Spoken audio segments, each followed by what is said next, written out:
Hello, and welcome to the Modern Dog Trainer podcast, hosted by myself, Ines McNeil, founder of themoderndogtrainer.net, where you'll find articles, downloads, courses, and coaching on the best practices for modern pet businesses. Be sure to add this podcast to your favorite listening list on Spotify or iTunes, and join our free discussion group on Facebook called Business Support by the Modern Dog Trainer. Welcome to the Modern Dog Trainer podcast. I'm really excited to get to talk to our guest today. She has stepped up to volunteer to join me on the podcast to talk about some kind of different topics than maybe usual, but I'm really excited to talk about them. So today we have Melissa McCue-McGrath, and I'm going to let her introduce herself so that she can do it justice. Oh dear. Hi, I'm Melissa McCue-McGrath. I'm a certified professional dog trainer just outside of Boston, Massachusetts. And I grew up in an accidental dog sledding family in rural Maine. Wow. And now I am the co-training director of the oldest AKC obedience club in the United States, the New England Dog Training Club. I'm the author of Considerations for the City Dog, which I think we're going to be talking about today about like urban and environmental impact on dogs and their families. And I have I started a podcast called Bewilderbeast, which is just where animals intersect at humanity. That is appropriate for all ages. And I think that's about it. Awesome. Well, that's really good stuff. I guess my question is, how did you get to becoming the co-training director at this AKC Obedience Club? I'm not into like the dog show world, but I have dipped my toes in it a couple of times. So I know it's, it can be challenging. So how did you get into that? Completely by accident. This entire industry has been totally by accident for me. And one of the questions that I'm frequently asked is like, if you came from rural Maine, like, and you grew up with dogs, like, how could you not see being a dog trainer? And it was because like we had these huskies. We had a dog sled team. We had 10 dogs. We were out in the middle of nowhere, Maine. Dominance theory was still the dominant narrative at the time. And so I honestly thought I would be going into the horse world. I really wanted to my dad was in the military and he was a police officer. And I really saw the impact of that kind of work on those people in those industries. And I wanted to work with like people who have had PTSD, and using animals, especially horses at the time, was a big thing, to try to help those people. I'd always been interested in the connection between animals and people. And then I went to an equestrian school because I guess those exist. I stumbled into that outside of Cleveland, Ohio, and ended up getting bucked off a horse 2 months into my journey. Wow. And actually ended up breaking my spine. Oh, wow. I ended up I can walk, I'm okay. But at the time it wasn't okay. And then from there, I'm like, well, they hurt a lot when you fall off them. So maybe I shouldn't. So I ended up going for the horses and staying for the psych. So I ended up getting my degree in psychology. But after college, I didn't know what to do. Like, I didn't know if I wanted to teach, or I just felt like animals were like the missing piece. And I couldn't quite find a way to put all of these passions together. I kind of stumbled into dog training, as many of your past guests and most people listening would understand. You get that dog that's, in my case, just that right kind of bitchy that like you have to like work really hard to try to like focus their energy, or work really hard to make sure that they feel safe and comfortable, and work with the dog that's in front of you, and it kind of throws everything that you know out the window. So coming from huskies that lived outside, and if you said sit, they would just, if they had middle fingers, you'd see them, to this border collie that I was told was a Dalmatian mix from the shelter, um, that would herd pine cones and would try to herd ducks. And I was like, this is not a spaniel. And trying to find ways to keep her busy and living in an urban environment. I had moved to Boston. My entire trajectory had changed. I was working in a startup. I was an office manager, and somebody came along, saw me at a disc dogs competition because that's what I was doing to keep her busy. and they were like, "Have you ever thought about dog training?" I was like, "No." It's like, "Do you want a job?" I'm like, "Yes." Like, and I literally just like stumbled into this and just Wow. kept stumbling. And the one thing I do say about this obedience club in particular, I do say it's the oldest AKC obedience club in the country. And most people picture like um Crufts or Westminster with the dogs like running around in a circle, but that's not us. Like it's not a conformation club. It's not the beauty pageant. Although we do have many competitors in that world that go. My Adora Mutt Distract-a-Hound of unknown background captain goes to our club. And so any dog, rescue, purebred, pedigree, accidental whoops in the backyard, like whatever the case, however you got your dog, we are happy to train them and teach you pet dog skills, but also competition obedience skills with positive reinforcement. Awesome. That's wonderful. So, how did you Yeah. go from trainer to, training director, and like what did that process look like for you?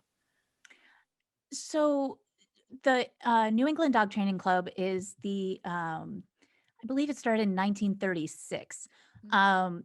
here in the States. And for most of that time, it's been in Cambridge, Massachusetts. And before we started recording, I was describing Cambridge and Somerville as Boston's hat. So, like, it's very close to Boston. It's like the next city over. Um, and for that entire time, it has been, at least my understanding, I was not around in 1936. Um, my understanding, it has always been a one night a week club. So instead of a job where like I am employed by this group, it's a bunch of people who just love dogs who show up. So I'm a dog trainer. We have a groomer who comes to teach. We have a faculty member of Curry College that comes to teach. We have other people who have dog training businesses or dog walking businesses or pet care businesses that also have their foot in the training world that have either come up as our interns, and we have an intern program as well, or they are just like, hey, I have something that I would like to, I feel like I could teach this skill, and we'll let them try it and we hire them. Like Nice. it's a one night a thing. It's a very collaborative group. And in this industry, it can be kind of resource guardy at times. Yeah. Like it can be difficult. But for whatever reason, this group, for as long as I've been at any DTCs since 2009, I think was the first night that I was asked to participate as a trainer. Um, from there, it's always been like at least 14 people of varying degrees of seniority, and always being supportive of our trainers. So if we have somebody in our community, like we sadly because of COVID, and things happening around the world right now, we have had our first death in our community, in our dog training community. And it was a student. And watching my trainers and these trainers step up and say, I will just go walk these dogs. We will figure something out. We need to send her a card. We need to do, and like really rally around the family. And Mhm. that is so important for this kind of club. So Yeah. I think of it more of a club instead of a training center. Mm. We rent a school, like in the before times, we rented a school. In the during times, we've been outside in a field until it got too cold because Boston. Yeah. So we'll go back in the spring. But so being part of that community and then watching one of the training directors go off to become the exec of IAABC. So she went off, leaving a vacancy. One of the senior trainers stepped up and kind of took the role. And then she had some things happen and she started her own business, which was awesome. And then the other training director, Donna, she looked at the duties she was getting, she looked at it and goes, yeah, there's a lot here. And I am stunned that these women before us have done all of this for a one night a week thing. Can we split these duties? And so I stepped up to help her. And so the two of us have been doing training director since 2012. So Wow. yeah, and we, like I said, we are a very collaborative group. Yeah. We Yeah, and because there's so many of us that I can look, if I'm working with a student, I'm like, we're not clicking, but I do know that my colleague, who's also part of this club, you guys would get on like a barn on fire. So like go hang out. You guys would actually get along great. Or if it's somebody who needs like an easier hand, go see Diane. Like, you Mm, know, like it. So we try to match our students up also to the trainer that would match their personality really well. awesome. And like I said, we try not to be very resource guardy about like the clients that we have within our community. Yeah. Oh, that's wonderful. That's really, really cool.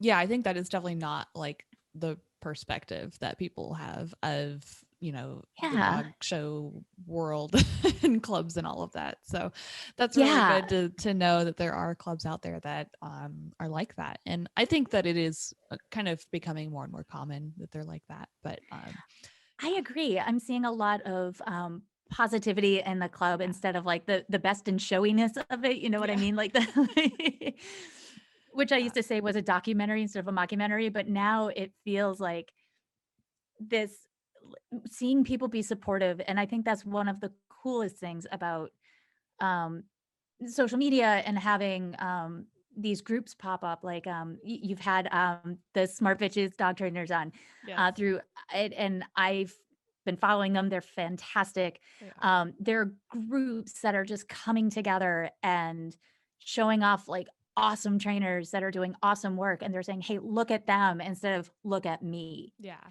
which I think is a huge pivot and super great in this community. Mm. Oh, awesome.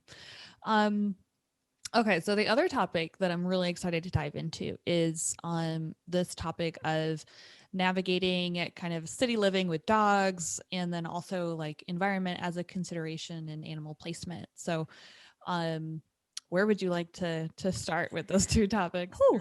They're pretty big. They are.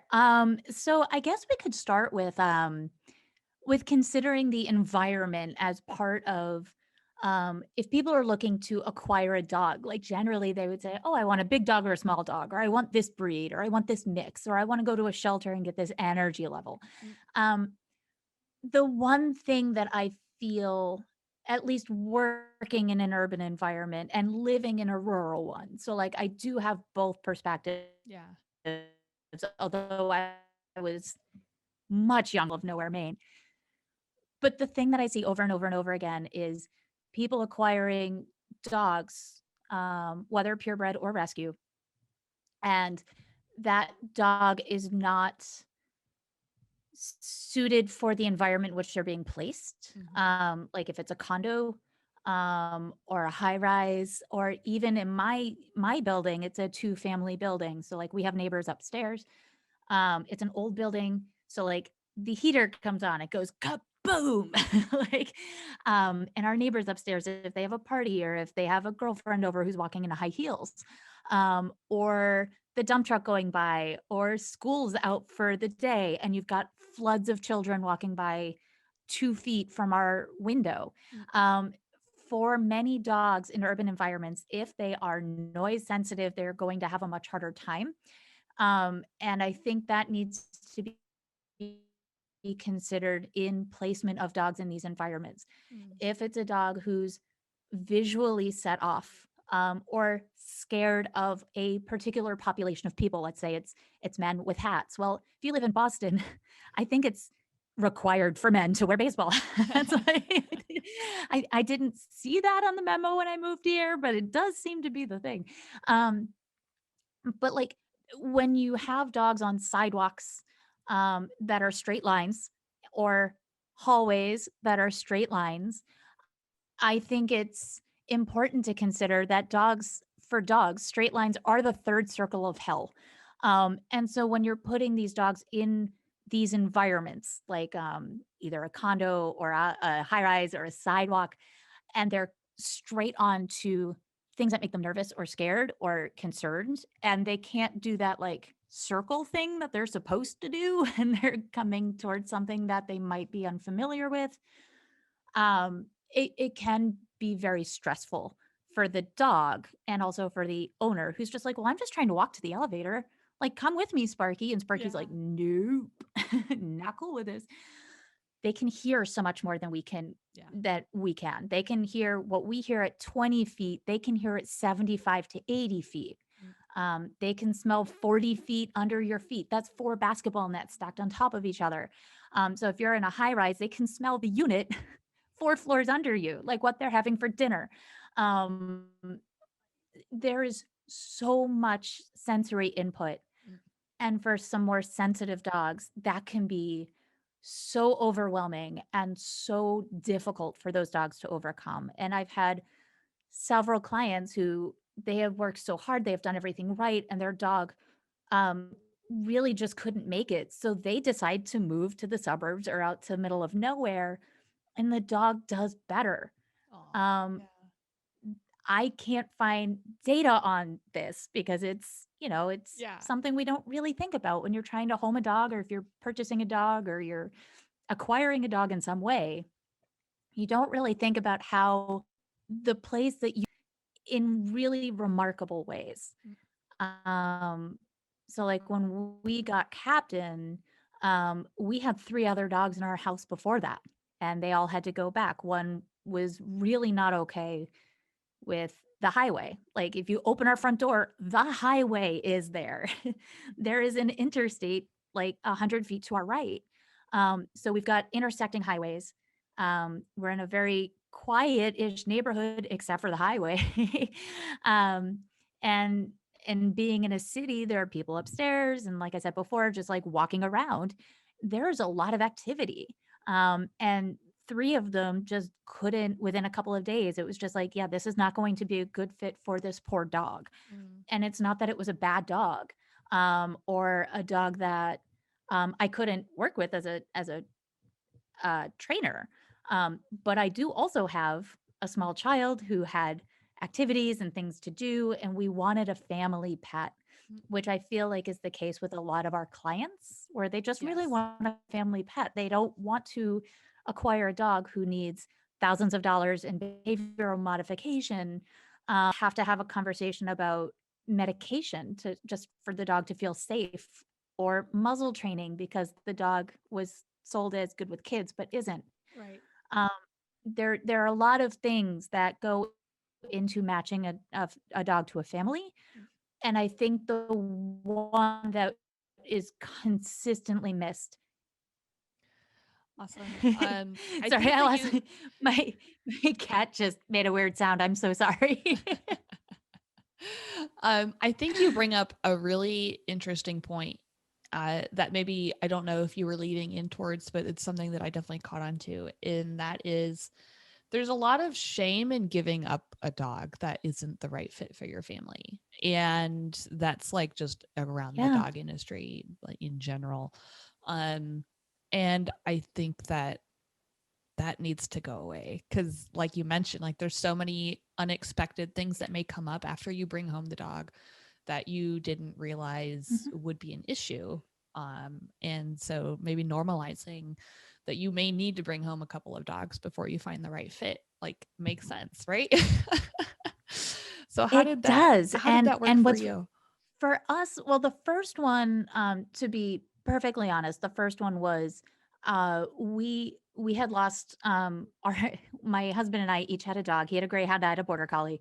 Um, and they died on the same weekend, 1 year apart. Oh wow. And our daughter had just turned 3 when my when my border collie was put down. So we had gone through that year trying for preschool, but then I was starting to get really antsy because dog trainer, and I need a dog. Like it just not having a dog was more. So our landlord, we had walked outside and saw him on our way out to go look at this dog that a friend of mine had worked at a shelter and was like, this dog is a special dog. She's going to be amazing for you. And we're like, great. So we go. But on our way out the door, we see him and I'm like, are there any restrictions, size, breed, anything we need to know? Because when you're in this industry, you just get a feeling. Mm. He said, no, I trust you. And I bet you can see where this is going. We get there and there's a 75-pound steel blue, uh, a dog that most people qualify as a pit type dog. Um, and we bring her home and she's awesome. Like she's very strong. She had clearly never walked on a no pull harness and she was trying to pull, and I'm trying to walk my daughter in a stroller. So that was a little uneasy. Mm. But there was never any perceived danger or anything like that. She was a super wiggly, really sweet dog.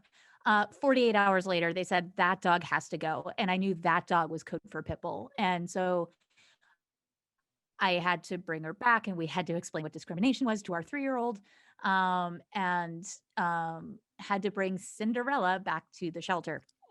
Oh. So that one was a little more heartbreaking. I know she named it Cindy. The 75-pound bit, I love it. steel blue.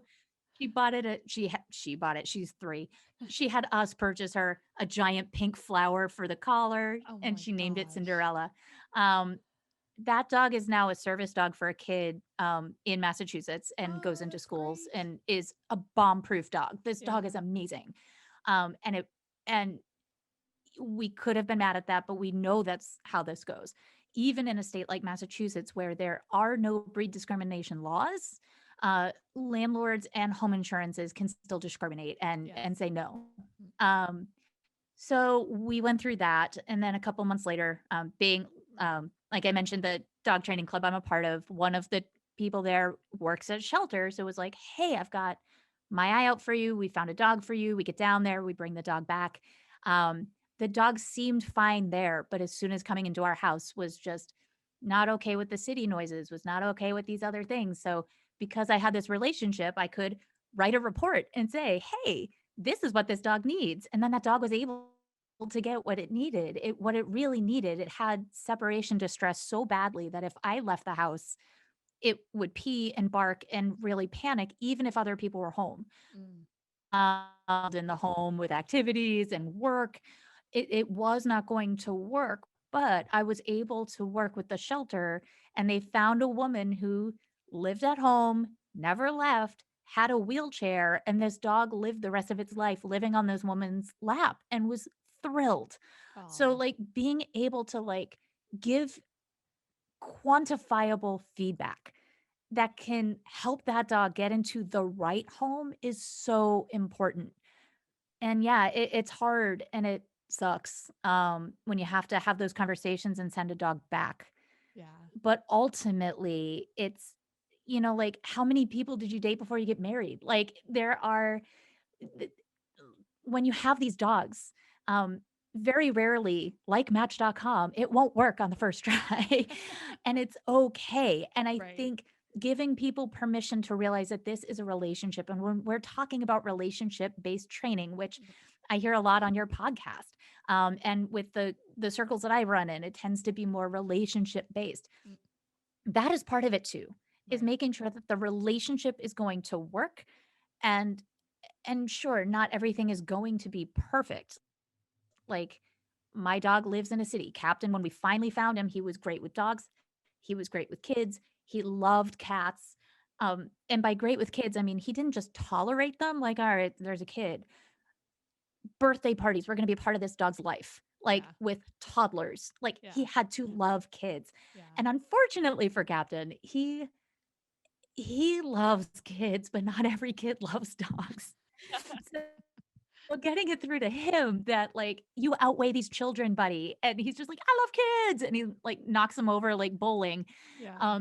So and being in a city, there's different cultures and different perceptions of dogs, so, Mm. like, making sure that both the kids and their parents and the dog Mm. all could, like, coexist in our home back when we could have people in our home. Yeah. Um, that that was something that I could manage. That was something that was like, this is totally appropriate. I can leash him. I can work with him. I can tell the kids to like go in the other room. Things were great for that. That was manageable. Mm. Having a dog with separation distress when I have a kid getting ready for preschool was not going to be manageable, but there was a way to help that dog. And I Right. think if you can start talking to people about and I do think that there's a shift. I do see it more on social. There are still very much the people who are like, well, dog is for life. Mm-hmm. Not necessarily. Like your life changes. You are not the Yeah. same person you were 10 years ago. Mm. Um, it, uh, maybe not. I mean, maybe you are. I don't know. For the most No. part, we are not the same people we were 10 years ago. Um, and I think that relationship over time, just like any good, solid relationship, you have to look at both parties and do they still fit? Mm, And for some dogs, they don't on the first try, but that doesn't mean it's a bad dog. It doesn't mean you're a bad owner. It doesn't mean that you're a failure. It does mean that there's a lot of societal pressure for you to have to hold on and keep working a square peg into a round hole. And that piece of it has to go away. mm. Yeah. I know that the shelter I grew up, you kind of volunteering at every weekend. They always called it like forever homes, right? When you adopt an animal, it's called like a forever home. And so, yeah, it starts right there. I think with that kind of It does. um, And even in expectation. social, like Yeah. I've had I've had clients that have um, acquired a dog, known it wasn't going to work, and the only reason they held on to it was because they couldn't tell their friends and family that they failed, Hmm. that they Yeah. couldn't face the social pushback, even knowing that their kids were at risk of getting bitten, even knowing that this is a good dog that shouldn't be around children. Yeah. I can't tell people that I gave up. Mm, And that is so pervasive. And you're right. It starts at forever home, but I think it even goes back further than that. I yeah. think it's just something in us that we did this. We got this and now it's forever. Well, nothing's forever. Yeah. That's true. Except for those commercials, right? Isn't it? Oh, diamonds are forever. That's what it Yeah. was. Like there was a So commercial about this. What was it? Yeah. exactly. So tell us a little bit about your book and like who it's for and how it helps people. Sure. It's called Considerations for the City Dog. I wrote it in 2015. And the impetus for it, honestly, was um, it was kind of this idea of the things they don't tell you when you have a dog in the city, like how hard Mm, it's going to be and the things that you should at least think about. It's not a training book. Like mm, there are thousands of those on the market by yeah. people who are way more qualified than I am, um, who also have better publishers. But I think having somebody holding your hand and saying, look, you're before you bring a dog home, are you on the fifth floor or the first floor? If you're on the fifth floor and you have a bull mastiff that you're thinking on bringing into your home, how is potty training going to go? How are you going to get that dog out the door if he has an injury? How are you going to navigate this emergency situations? Stuff like that. Yeah. Um, if like the off leash thing, right? If shared space is shared space, because there's very little private space. Like even in our apartment, there are people upstairs and every choice they make affects us down here. If it's auditory, Mm, if they're burning dinner, like we sense that too. yeah. So the shared space is also auditory and it's everything. So if you're in a public park and you have your very friendly dog running off leash, despite it being against the rules to do so, but he's so good. He's such a good dog. He's friendly. And then I have my dog who might be stressed or nervous with dogs running up, going to say hi. Um, those interactions with complete strangers can be stressful on all the humans involved, Hmm. both of the dogs involved, and everybody watching, because now they're seeing two dogs fight. And and that might, and if it's somebody who's had a bad experience with a dog, that might solidify their their experience in thinking all dogs are bad. Like Mm, so you can't, like the domino effect of what happens between one or two people mm, can be very profound when you're in an urban environment or a more densely populated area where private space is slim to none. mm, Um, and the impact that you could have on a total stranger, unlike in rural America where you know everyone in your town, for better or for worse. In the city, I might never see that person again, mm, ever. And yet we've had this profound interaction and other people might have witnessed it. Um, so giving people permission to see things from both sides. Like, mm, yes, that's a friendly dog and your dog does need exercise and here's one way to do it, but consider this too. And it might be that your very friendly dog just jumped on somebody on their way to a job interview or Yeah. jumped on somebody who had a very traumatic incident with another dog, or just might have been in a culture where dogs aren't revered in the same way, Mm. or might be considered pests. So there are many things that you need to consider, that it's not just about you and your dog, that Right. there are other people. But there are also some life hacks too. So there's like, if your dog is staring out the window, well, try window film. Or is your dog setting dogs off when they're walking down the street? Well, put a bundle on their tag so that way it doesn't jangle and set other dogs off, to give you a better success rate of walking your dog quietly. Mm. Helping your neighbors out. How to find, um, should you go to a daycare? Should you get a dog walker? Like, the pros and cons of all of those things. So Mm. pretty much, it's a roadmap for what you need to have if you're living in a city, and all the things that you would need to consider, from thinking about getting a dog Yeah. to when you have to bury that dog at some point. Like, you can't just dig a hole in your backyard. Yeah. You have to make the decision to either cremate by a group or cremate individually. Mhm. And that, if you're not expecting that, um, if your dog is really sick and you've been thinking about it for a while, you might have some preparation. But if your dog has a horrible accident and you had never even thought about this, um, and then looking at the vet who's saying, well, would you like a group or a private cremation? Yeah. And you're like, wait, what? A group. Like, when I was a kid, we just dug a hole in the backyard. A Yeah, that group? too. I have to take them all. Um, Right? So, like, if you don't know what to expect or what to ask, Mm. throughout your entire journey, like, it's basically like the sense-making Facebook thread of, like, people telling you good advice, like, "Go to a daycare." Well, should you? Should, like, Yeah. "Go to this vet." Well, here are some things that you can look for. Should I spay or neuter? Well, talk to this professional. Yeah.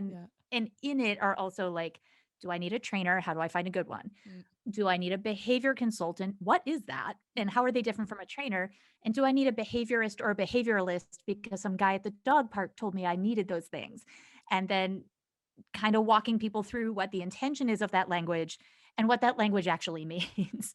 Um, Wow. so it's taking what we professionals talk about over gin and tonics, Yeah. and what the conversations that we're having with our clients, and making a bridge between those two things. Yeah.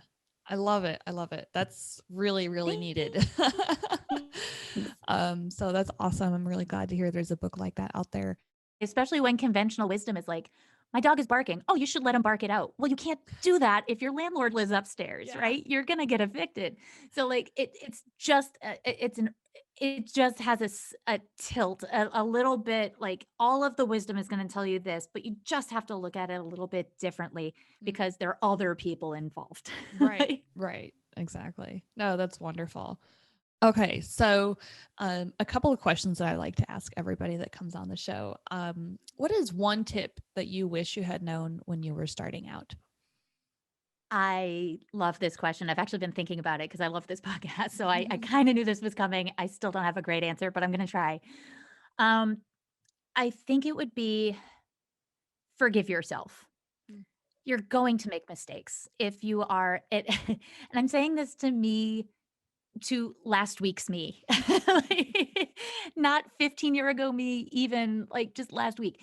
When you are doing this job, you are a front facing individual to the public in some way. Whether you are you could be the biggest introvert in this industry and just take private clients and not have a huge public, but that is your public. If you're working with one family, that is your public. And you might say something that might not be right, or that you think is right, or it might be it might even be right and it's perceived wrong. Mm. I I have put myself out there in different ways where I have said something, or maybe I came on too strong or not strong enough, um, and have beaten myself up over the information that I put out there. Yes, you need to be responsible for the things you say and do, Mhm. but you also have to forgive yourself if it isn't received in the intended way.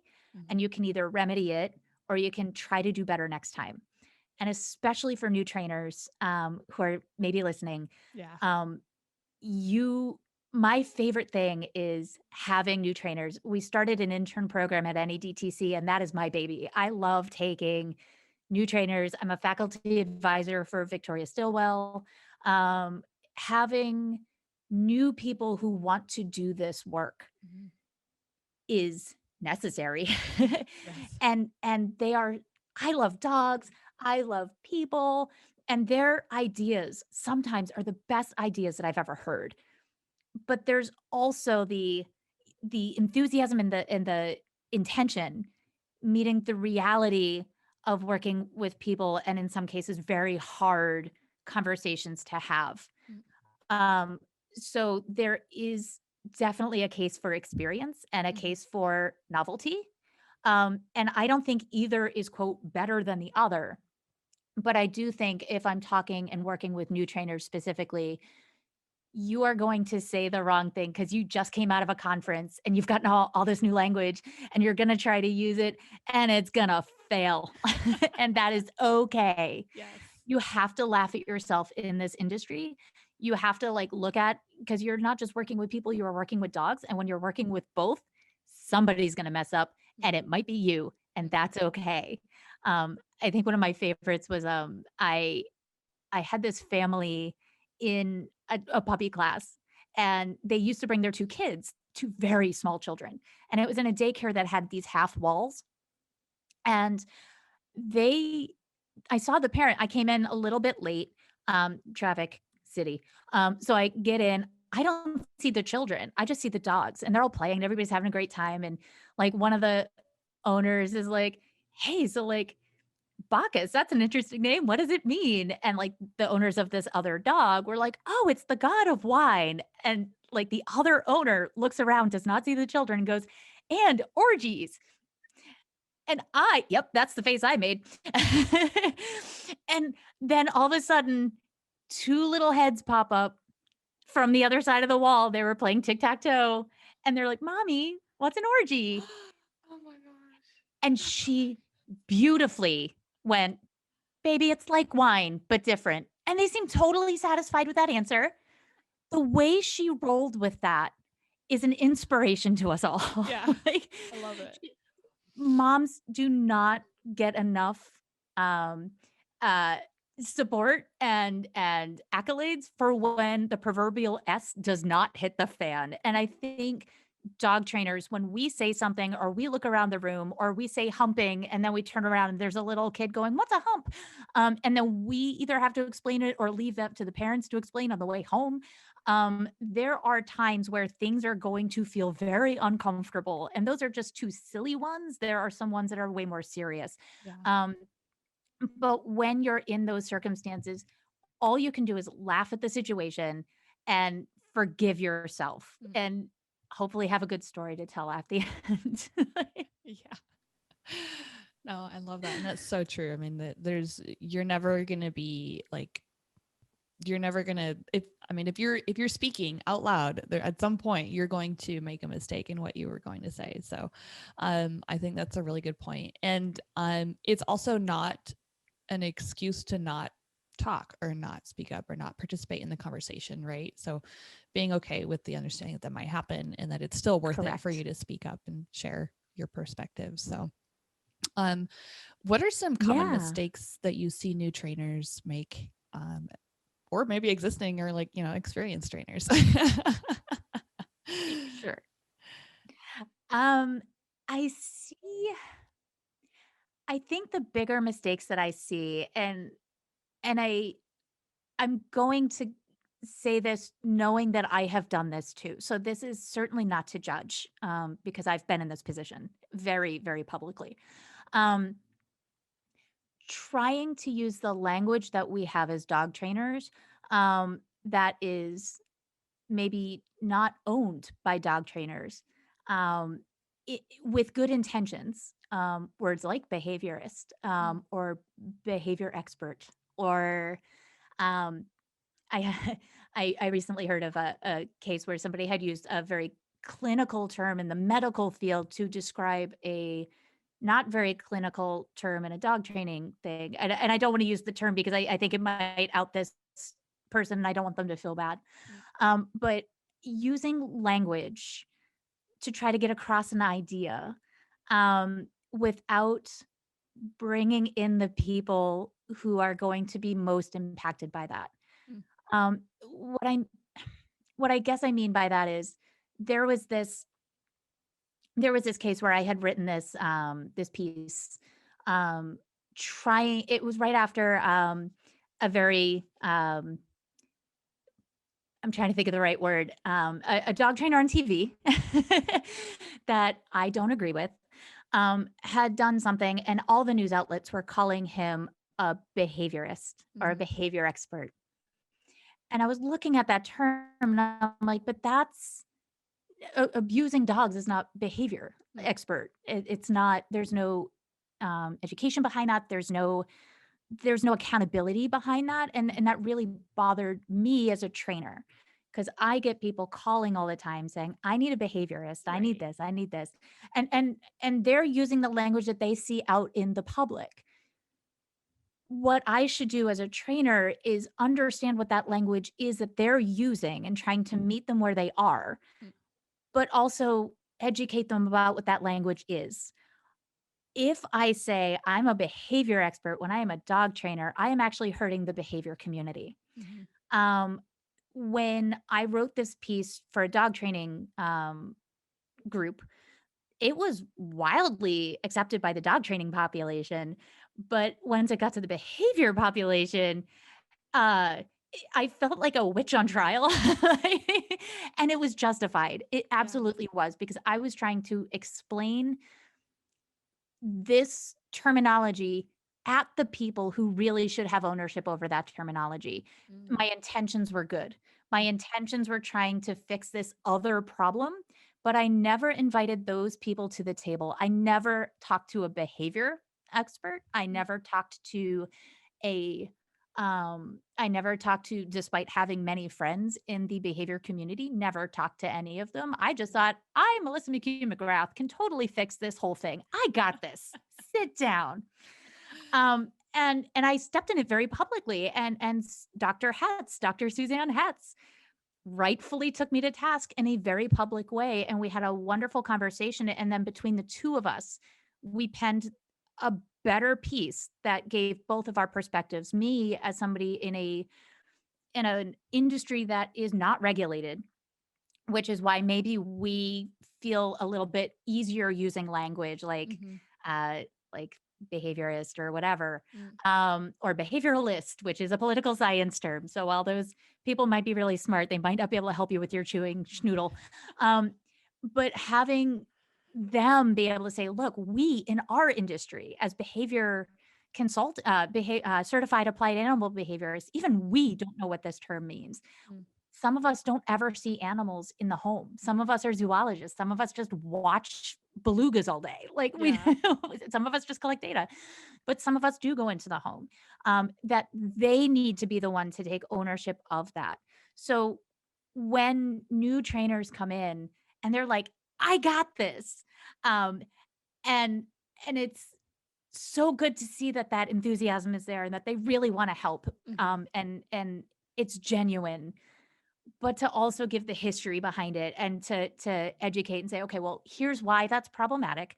Mm. I'm not mad at you, but here's a thing that happened, and this is not your case to make. This Right. is up to them, and to let them lead. And even though that language is coming at us, and we're trying to meet our clients halfway, which can be hard, having them take the reins on this, and when that is settled and sorted over there, then we can figure out how we can support the use of that language. And that's not just in the behavior community. That's Right.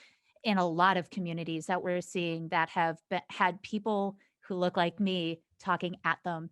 And it's Or time for for us them. to maybe Yeah. have a, or for them. Yeah. And I think listening more, despite me just talking at you for 40 minutes, is maybe the wise thing to do, and to really just take it all in Mm. and and and really truly listen, but don't lose the enthusiasm, because Right. once you lose that and you become jaded, then it's time to bounce, and we don't want to see more dog trainers get burned out. There's Right. so many. Yeah. So we still need that enthusiasm, but we still need accountability, and that just takes time. Yeah. Yeah. I think that I feel like that is something that I've kind of been good at. I honestly, as an immigrant to the U.S., for those of you that don't know, I am French originally, and I don't have an accent because I came to the States when I was 4 years old. So I picked English up at the right time. But I honestly did not speak. I listened through most of my first, kindergarten year. And that allowed me to kind of pick up the language skills. But I've always been a really good listener. Um, just in any community that I join, I'm there to ask questions and really get to know other people's perspectives. But anyway, so growing up, like I didn't speak until I first spoke, and it was perfect English.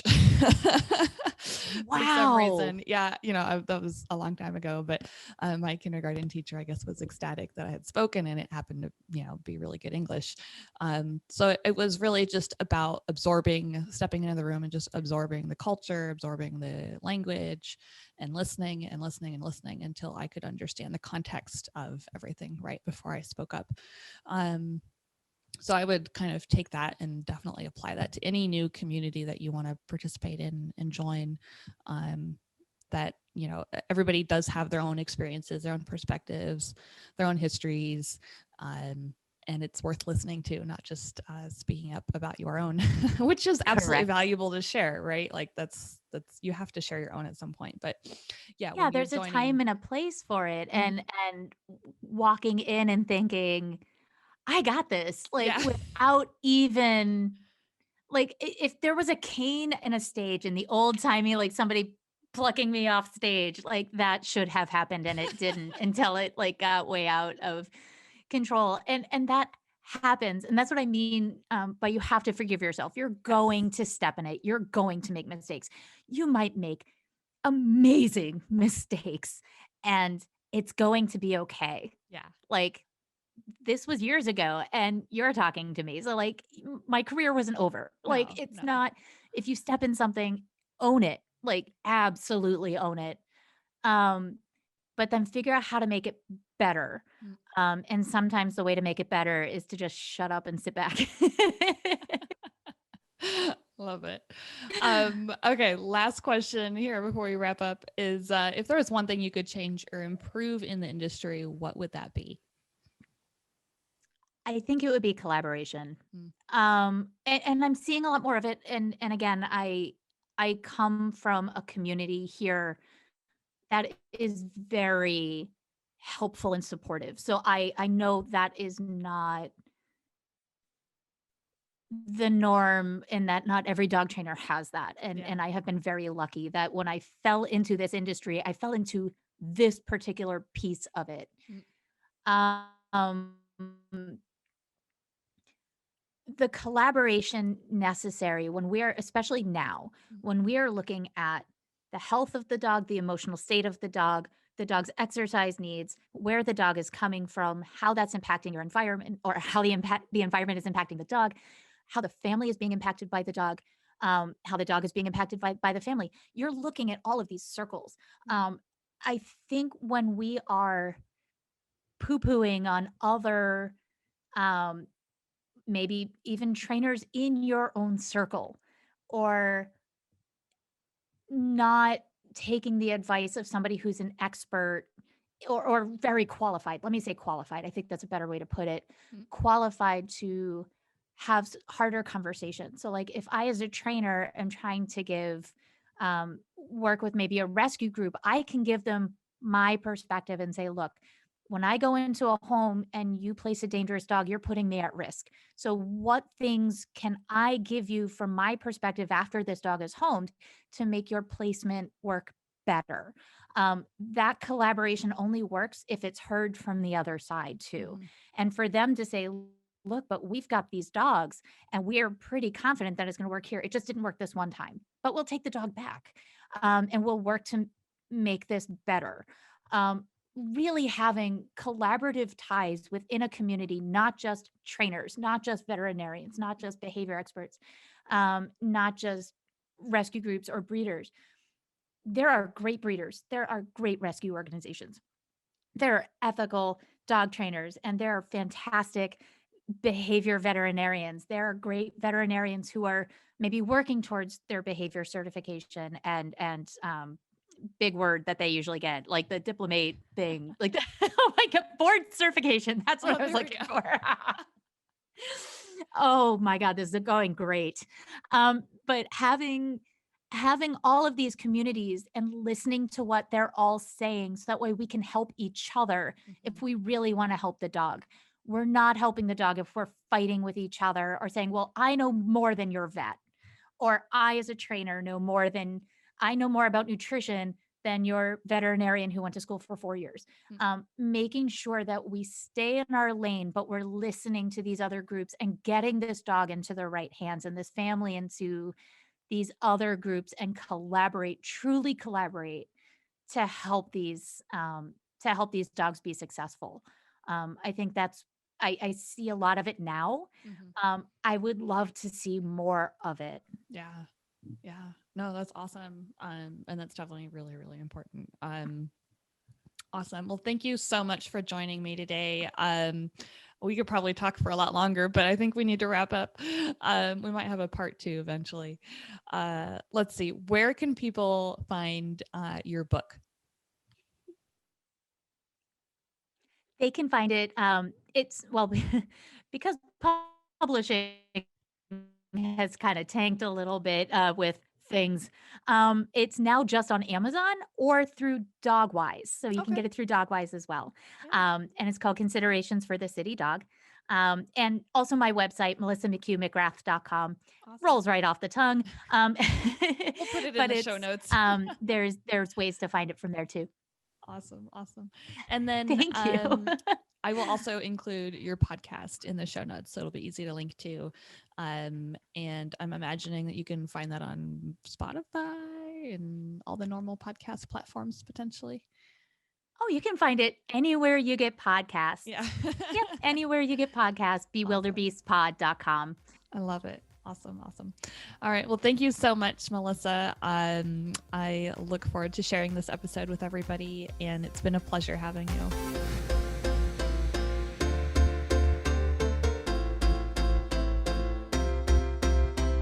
Thank you for listening to the Modern Dog Trainer podcast. If you'd like to learn more and participate in our wonderful community online on Facebook, please join our Business Support by the Modern Dog Trainer Facebook group, where we have loads of free trainings, freebies, downloads, and wonderful conversations. If you'd like to learn more about working with me, the Modern Dog Trainer Academy is currently open for enrollment. In this program, I help great dog trainers build sustainable and profitable 6-figure businesses. If this sounds like a program that you might find interesting, head on over to Facebook and send me a private message with the phrase 6-figure trainer, and let's talk about whether this program would make sense for you. And as always, you can find loads of free resources, articles, blogs, handouts, and ebooks on my website at themoderndogtrainer.net. See you in the next episode.